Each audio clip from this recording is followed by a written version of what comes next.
So Matt, if a juvenile is charged with a crime, is that record made public? No, absolutely not. Part of being in the juvenile system is that your records are kept under seal.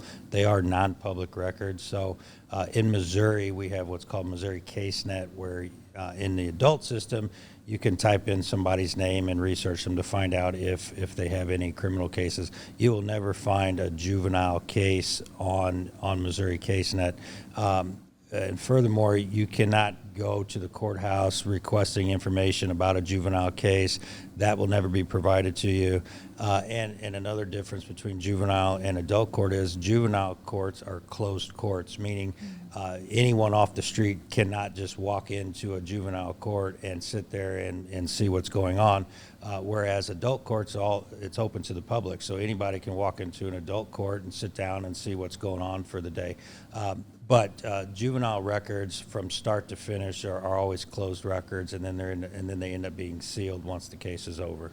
So even if someone finds himself in court as an adult, their juvenile record will not come into play? That is correct. A juvenile record cannot be, and typically is not used against you in adult court. In adult court, there's what we call enhancements. So if you've been charged and convicted of multiple crimes or multiple felonies in the past, in adult court, they can use those to enhance the punishment on the particular current crime that you're in.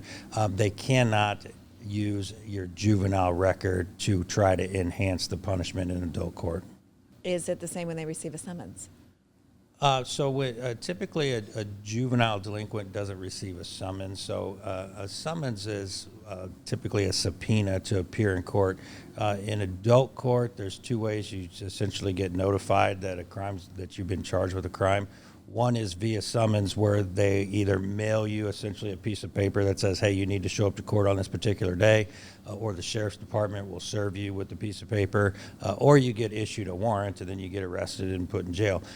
In juvenile court, that's a bit different. So typically it'll start out with the deputy juvenile officer will send you some kind of letter.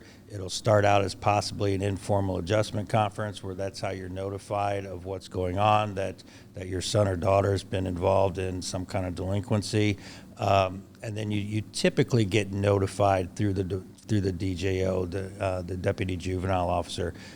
But it's different in that an arrest warrant won't be issued for you like they do in adult court.